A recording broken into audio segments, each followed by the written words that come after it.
Amen. Aujourd'hui, comme on s'est dit que nous allons parler de David, ombre de notre Seigneur Jésus-Christ. Amen.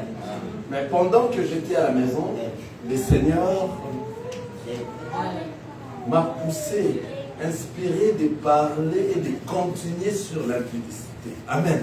Amen. De continuer sur l'impudicité avec un sous-thème: comment éviter l'impudicité. Amen. Amen. Donc, c'est-à-dire nous allons continuer dans l'impudicité, amen, comme thème, et nous allons avoir notre sous-thème qui est comment éviter l'impudicité. Donc, que faire pour éviter l'impudicité? Amen. J'aimerais bien que vous me suivez très bien. On a beaucoup d'enseignements que nous allons donner, que nous avions mis en réserve, qui viendra dans les jours qui viennent. Amen. Amen. Comme nous sommes déjà entrés dans ça, et le Seigneur a bien voulu nous inspirer encore beaucoup plus fort, afin que nous entrons encore en profondeur. Que faire? Voilà les sous-thèmes. Que faire pour éviter l'impudicité? Amen. Amen. Alléluia. Amen. Alléluia. Amen. Que faire pour éviter l'impudicité? Ça, c'est notre sous-thème. Amen. Car pendant l'impudicité, nous avions dit comment est-ce que le Seigneur a marché ensemble avec nous.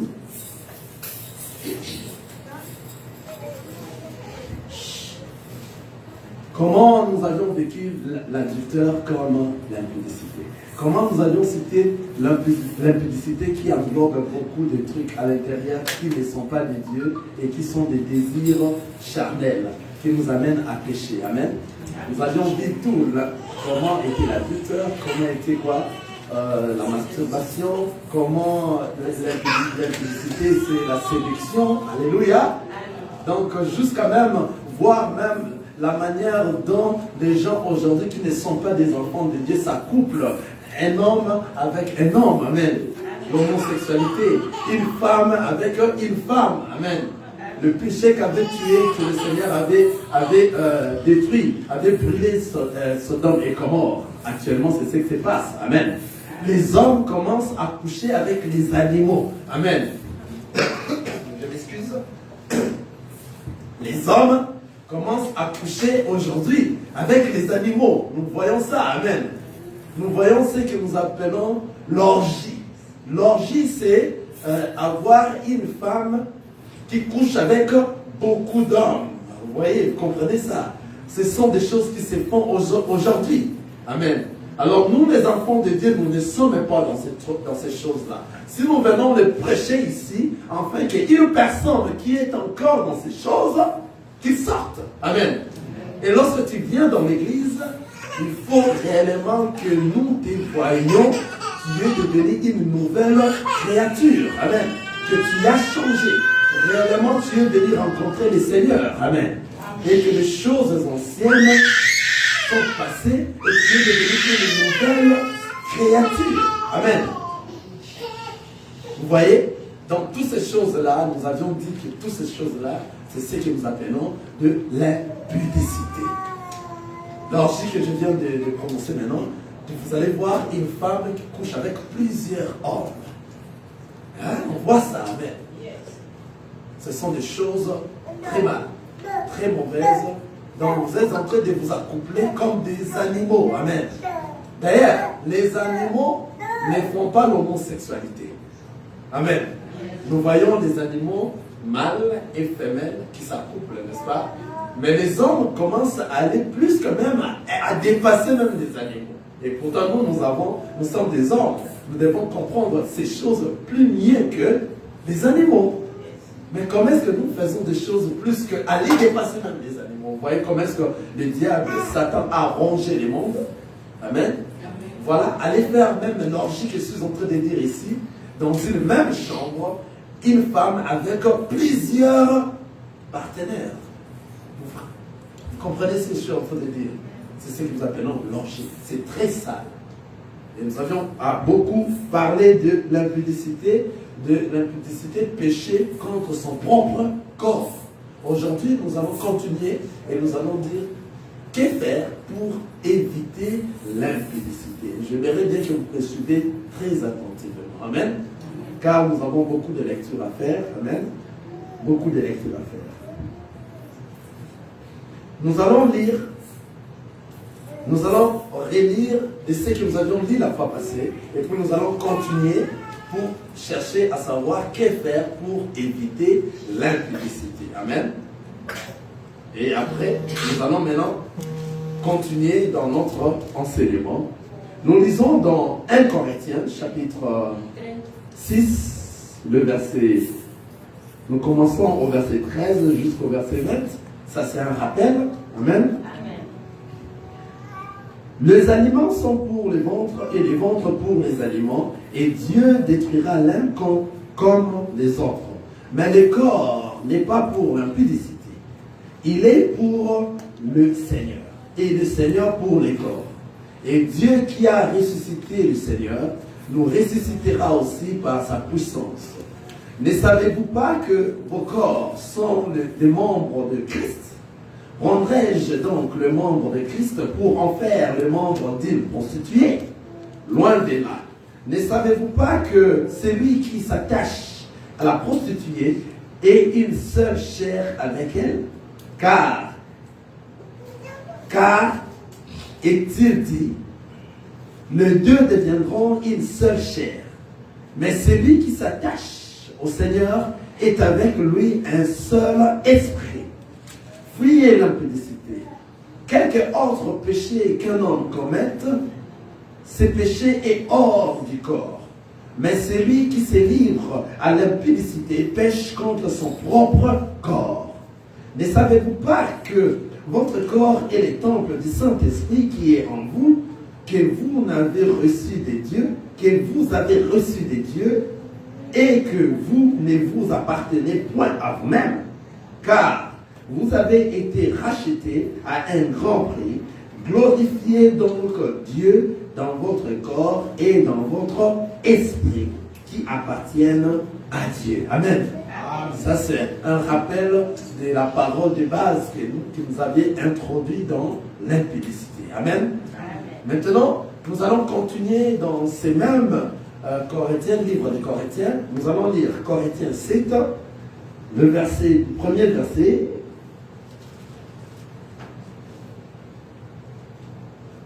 Nous lisons à partir du deuxième verset. Suivez-moi attentivement. Amen. Nous serons un peu longs jusqu'au 16e verset. Nous lisons du deuxième verset, 1 Corinthiens chapitre 7, du deuxième verset jusqu'au 16e verset. N'oubliez pas notre sous-thème d'aujourd'hui, que faire pour éviter l'impudicité. Amen.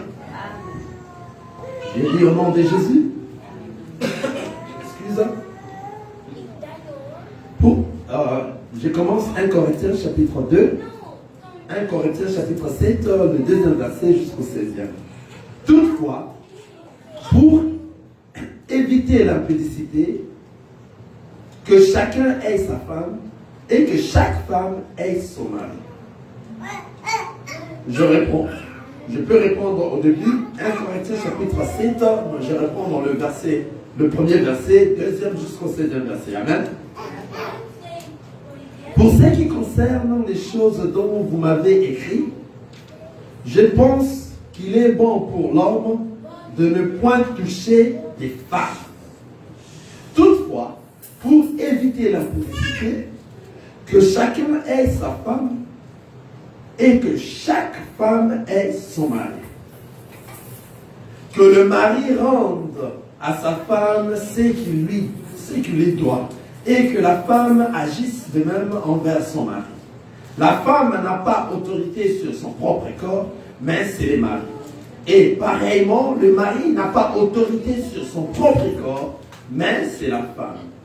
Ne vous privez point l'un de l'autre si ce n'est d'un commun accord pour un temps, afin de vaguer à la prière, puis retournez ensemble, de peur que Satan ne vous tente par votre incontinence. Je dis cela par condescendance,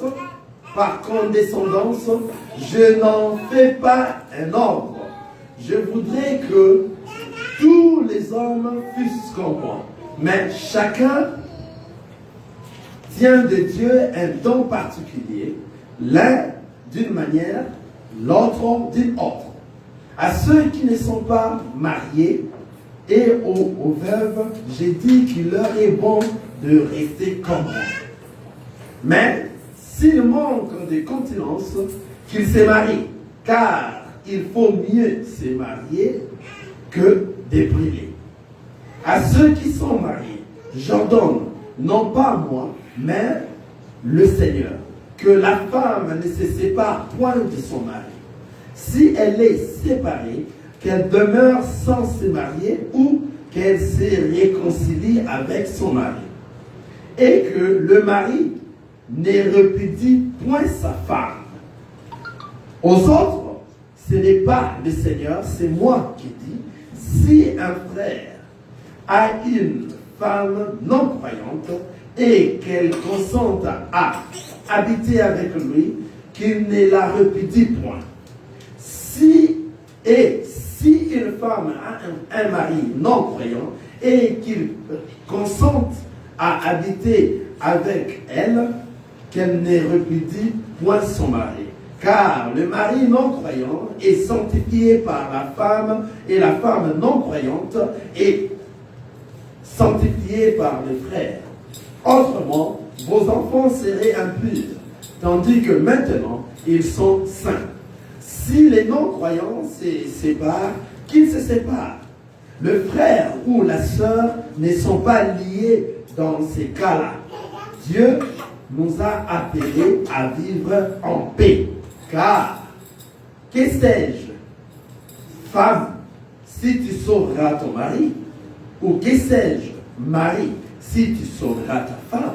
Amen. Amen. Voilà cette parole de base, c'est ce qui va nous amener à venir ouvrir réellement que faire pour éviter l'impudicité. Amen. Que faire pour éviter l'impudicité. Ici, permettez-moi, avant de continuer, nous allons voir que ici c'était Paul qui était en train de parler ces choses. Et Paul, de l'autre côté, il a dit ici, c'est le Seigneur qui dit, mais de l'autre côté, il dit ici, ce n'est pas le Seigneur, c'est moi qui dis cela. Amen. Or, toute la parole du Seigneur est inspirée. Amen. Toute la parole du Seigneur, toutes les Écritures sont inspirées de Dieu. Amen. Si Paul est en train de dire ainsi, sachez que c'est le Seigneur qui est en train de parler au travers Paul. Amen. Car il a dit ceci, regardez, nous allons vérifier cette écriture. Il a dit ceci dans 1 Corinthiens, chapitre 14. Nous lisons 1 Corinthiens, chapitre 14, le verset 36.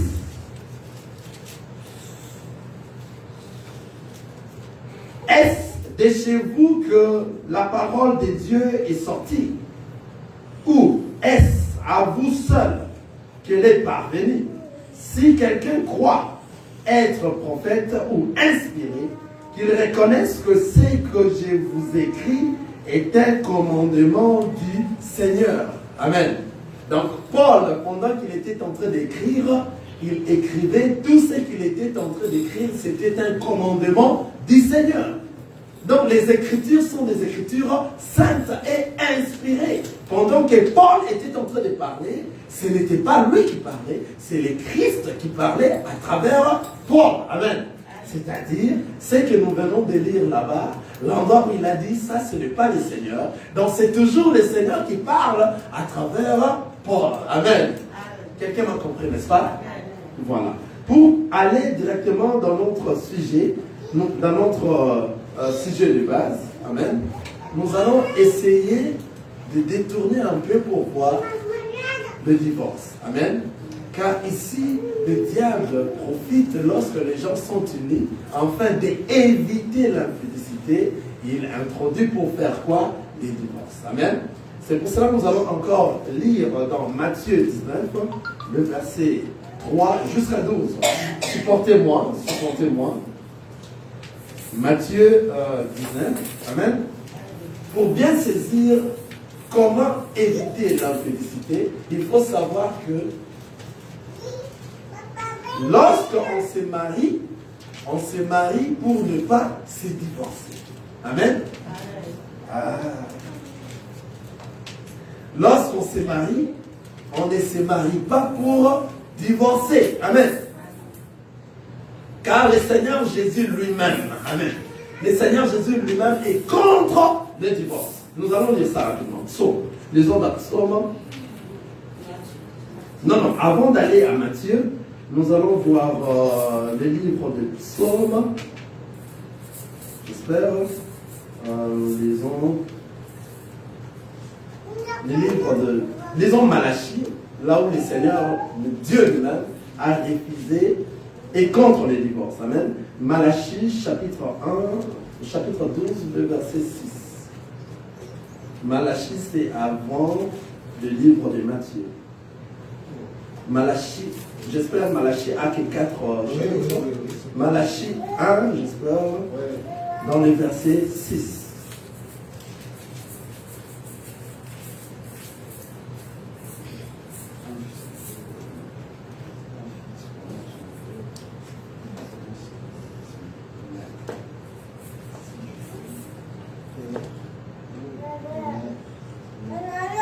Malachie 1, le verset 6.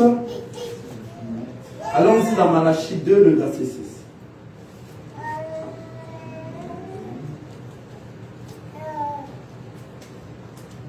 Malachie 2, le verset 6. La loi de la vérité était dans sa bouche, non? Descendons, cherchons Malachie 2, le verset 16. Car j'ai hais la réputation, dit l'Éternel. Le Dieu d'Israël est celui qui couvre de violence son vêtement, dit l'Éternel des armées.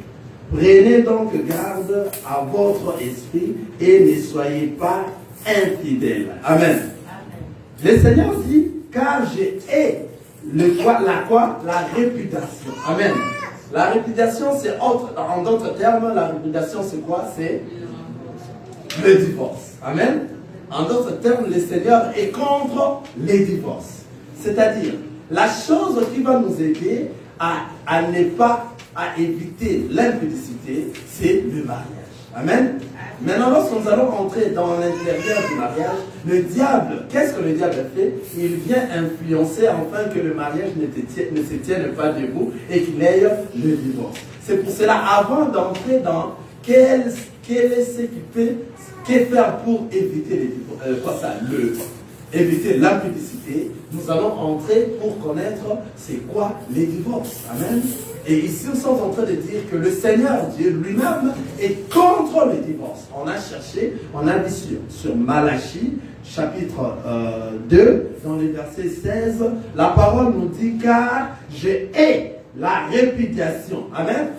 Haïr la répudiation, c'est être contre le divorce. Amen.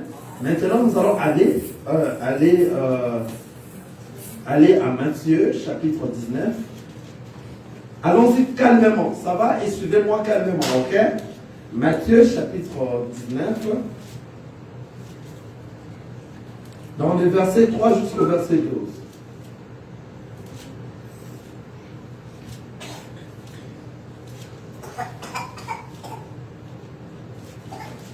Matthieu, chapitre 19, le verset 3 jusqu'au verset 12.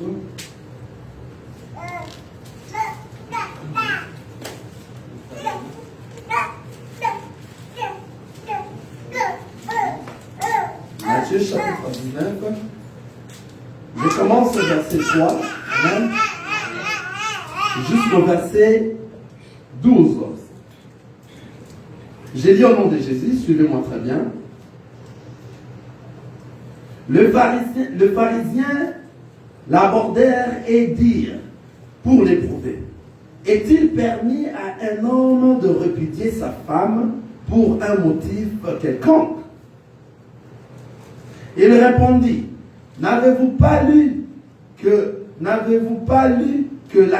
le Créateur, au commencement, fit l'homme et la femme, et qu'il dit, c'est pourquoi l'homme quittera son père et s'attachera, c'est pourquoi l'homme quittera son père et sa mère et s'attachera à sa femme, et les deux deviendront une seule chair. Ainsi, ils ne sont plus deux, mais ils sont une seule chair. Que l'homme donc ne sépare pas ce que Dieu a joint. Pourquoi donc lui dire-t-il, Moïse a-t-il prescrit? Pourquoi donc lui dit-il, Moïse a-t-il prescrit de donner à la femme une lettre de divorce et de la répudier? Il leur répondit, c'est à cause de la dureté de votre cœur que Moïse vous a permis de répudier vos femmes. Au commencement, il n'en était pas ainsi.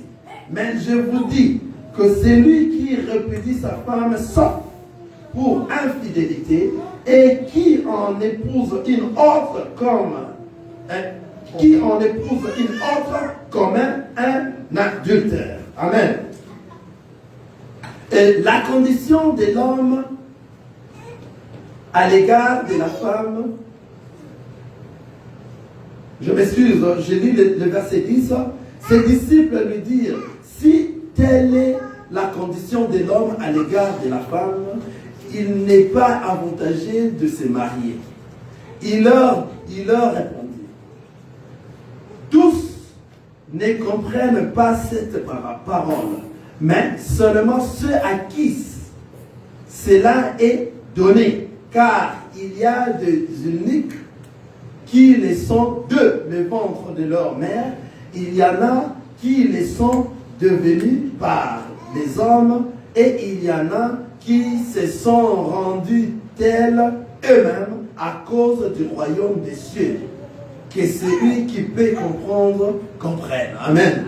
Je vais relire encore la lecture pour une bonne éclaircissement. Amen.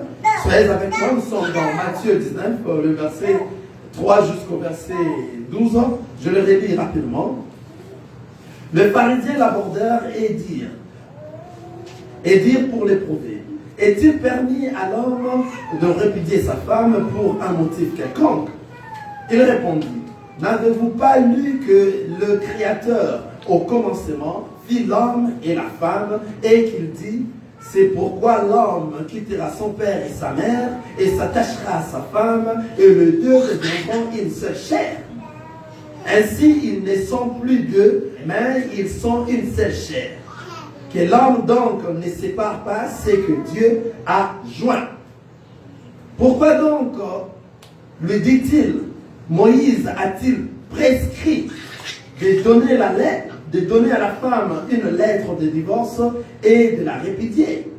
Il leur répondit, c'est à cause de la dureté de votre cœur que Moïse vous a permis de répudier votre femme.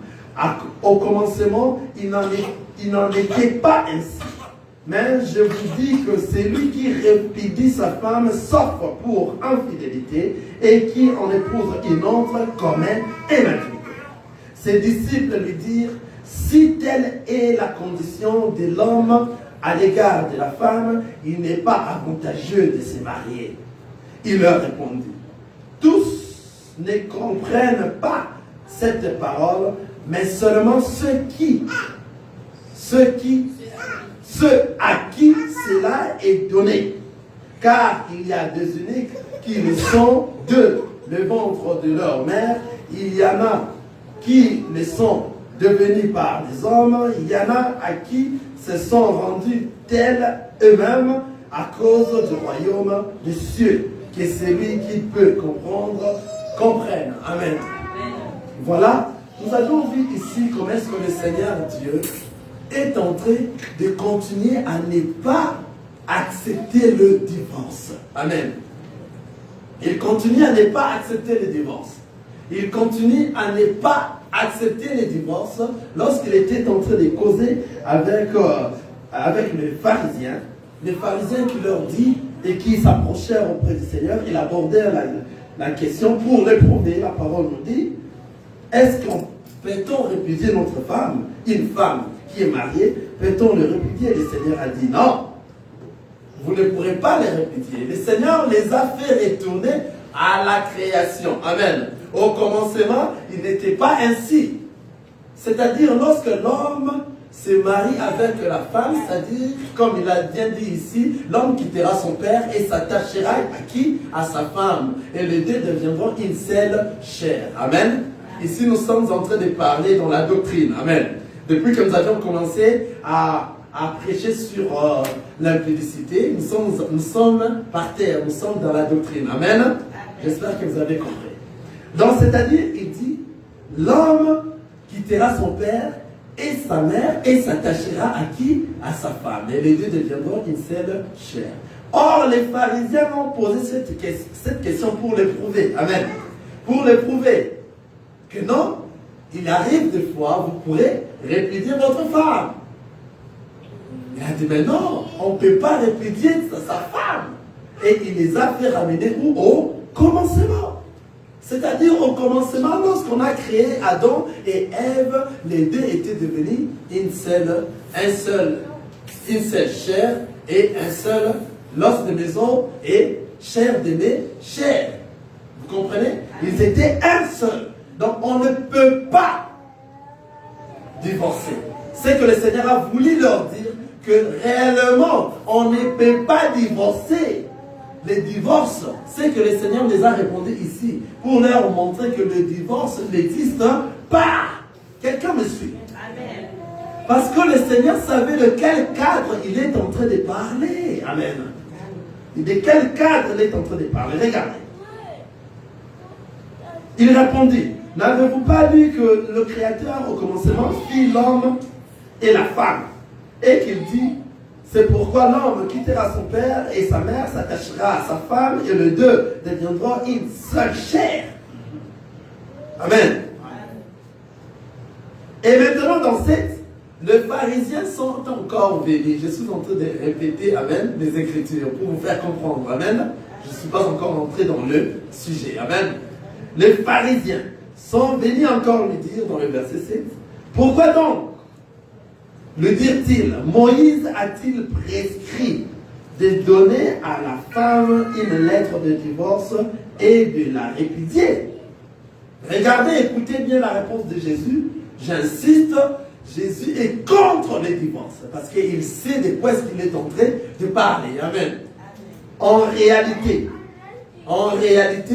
au commencement, lorsque le Seigneur les a ramenés au commencement, afin qu'ils sachent que l'homme, en créant l'homme, la femme est sortie dans l'homme. C'est-à-dire, l'homme, la femme appartient dans l'homme. Donc, c'est-à-dire, l'homme contient la femme en lui. Amen. Amen. C'est pour cela que le Seigneur les a ramenés au commencement. Ils n'ont pas toujours compris. Et ils sont allés parce qu'ils ont posé cette question pour éprouver le Seigneur et comparer de ce que Moïse les a parlé, de ce qui se faisait avec Moïse, et qu'il dirait maintenant le Seigneur, parce qu'il s'est dit roi, il s'est dit Dieu. Vous comprenez, n'est-ce pas? Amen.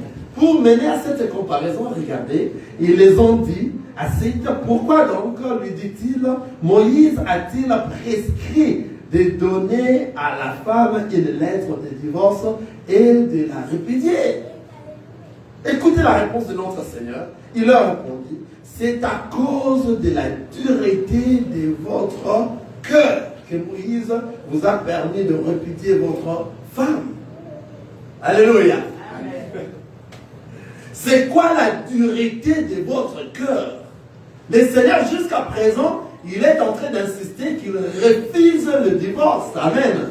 Quelqu'un voit ça? Amen. Jusqu'à présent, le Seigneur continue à insister de refuser le divorce, de ne pas accepter le divorce. C'est pour cela qu'il nous a dit, regardez, c'est à cause de la dureté de votre cœur.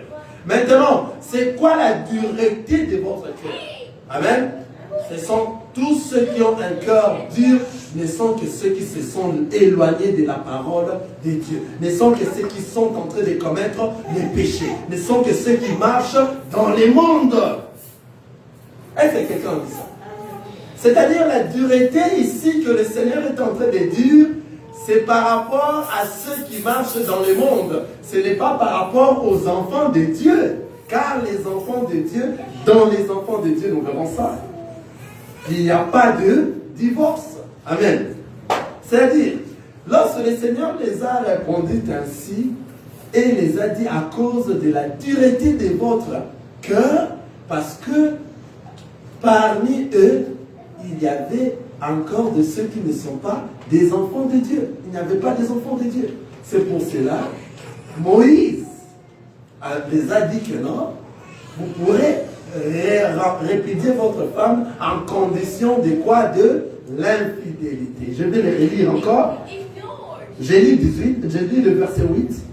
Il leur répondit, c'est à cause de la dureté de votre cœur que Moïse vous a permis de répudier vos femmes.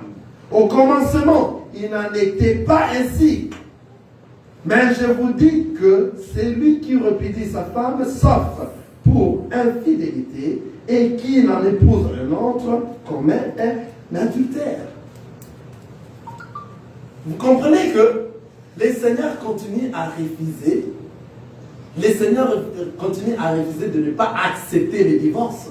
Il dit à cause de votre dureté de cœur. C'est pour cela Moïse vous a dit ainsi. Et maintenant, lorsqu'il est descendu, il n'en était pas ainsi au commencement. Mais je vous dis que celui qui répudie sa femme, sauf pour infidélité, et qui n'en épouse qu'une autre, commet un adultère. Il a dit sauf pour infidélité. Quelqu'un me suit? C'est-à-dire, la personne qui doit commettre l'infidélité, c'est une personne qui n'a pas le Seigneur en lui, c'est une personne qui n'a pas l'enseignement en lui. Quelqu'un me suit? Amen. Toute personne qui a l'enseignement ne peut pas commettre l'infidélité. C'est pour cela que le Seigneur, pendant qu'il était en train d'expliquer ces choses, il savait qu'il est en train de parler des enfants de Dieu. Quelqu'un comprend ça? Le Seigneur était en train de parler des enfants de Dieu. Car les enfants de Dieu ont l'enseignement avec eux. Alors comment expliquer, toi qui es un enfant de Dieu, à qui le Saint-Esprit conduit, peut-il commettre de l'infidélité? Je répète, nous sommes dans la doctrine. On ne monte pas aujourd'hui. Si le Seigneur peut nous utiliser autrement, on peut monter toutefois. Amen.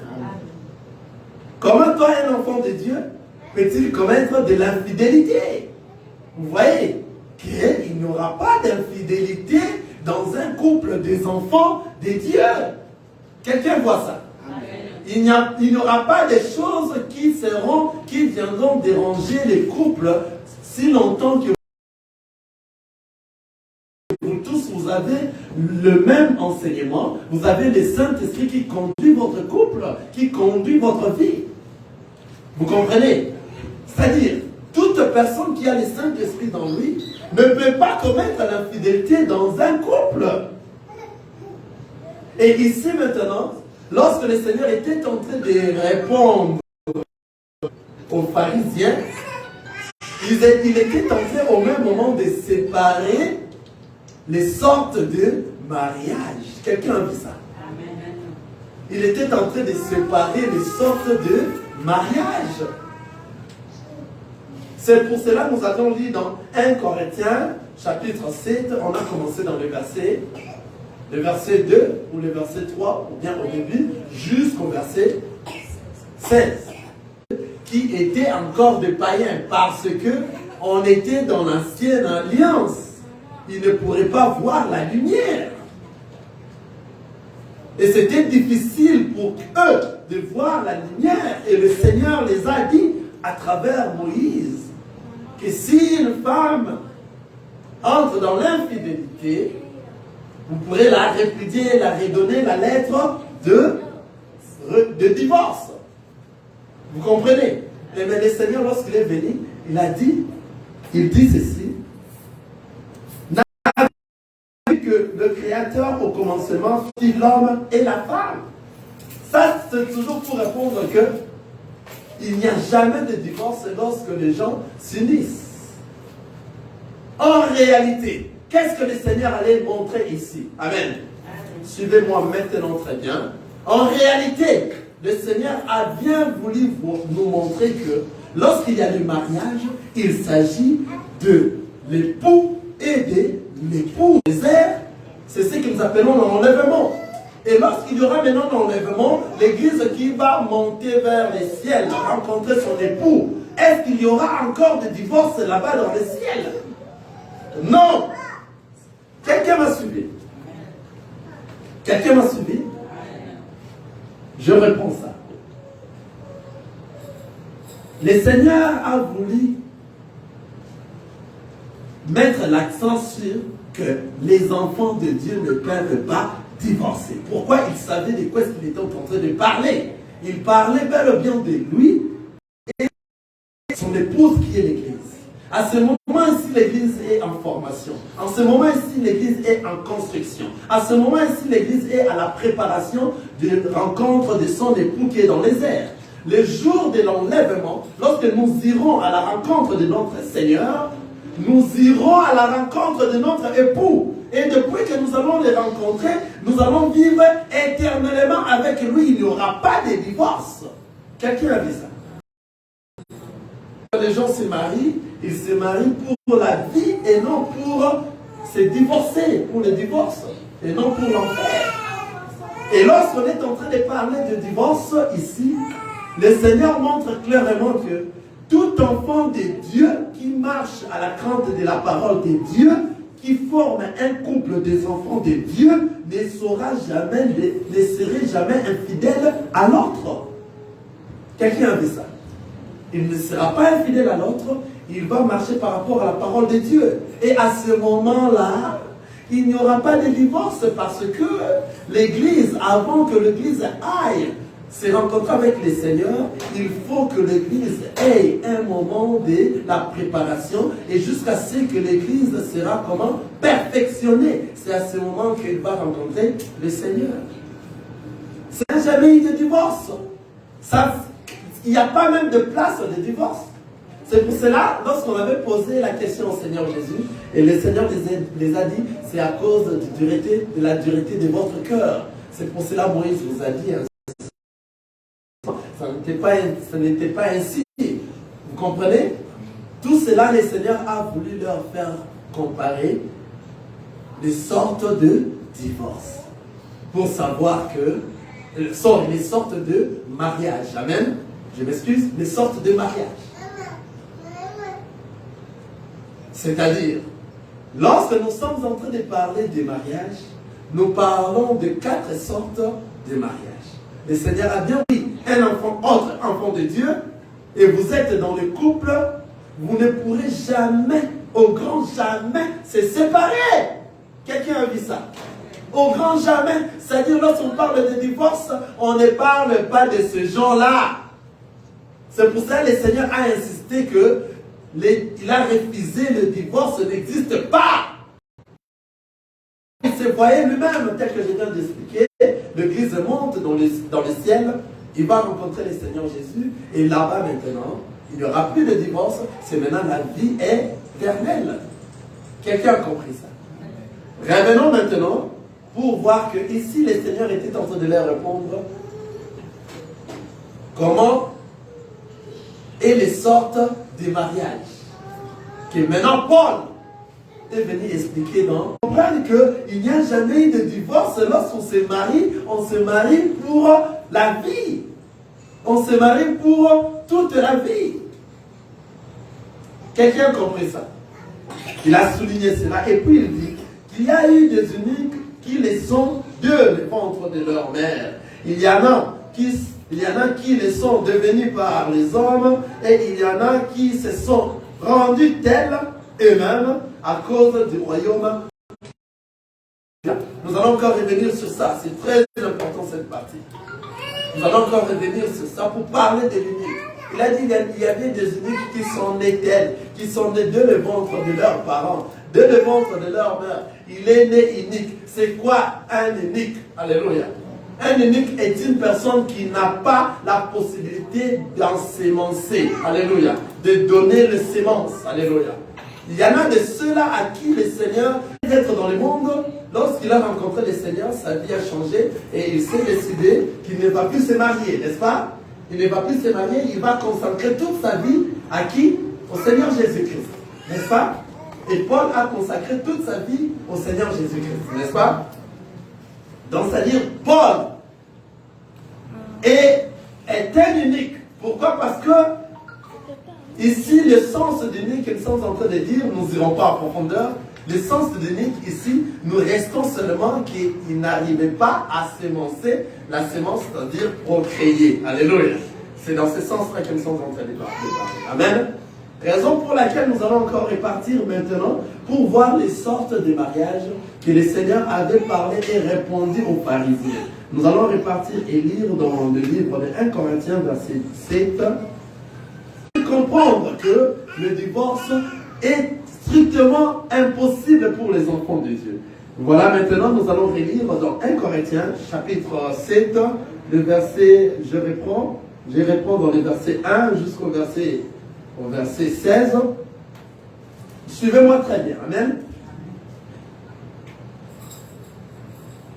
Pour ce qui concerne les choses dont vous m'avez écrit, je pense qu'il est bon pour l'homme de ne point toucher des femmes. Toutefois, pour éviter l'impudicité, que chacun ait sa femme et que chaque femme ait son mari. Ah, vous avez suivi pour éviter l'impudicité, que faire? Que chacun ait sa femme et que chaque femme ait son mari. Que faire pour éviter l'impudicité? Ça nous a amené dans le divorce. On a son mari. Que le mari rende à sa femme ce qu'il lui doit et que la femme agisse de même envers son mari. La femme n'a pas autorité sur son propre corps, mais c'est le mari.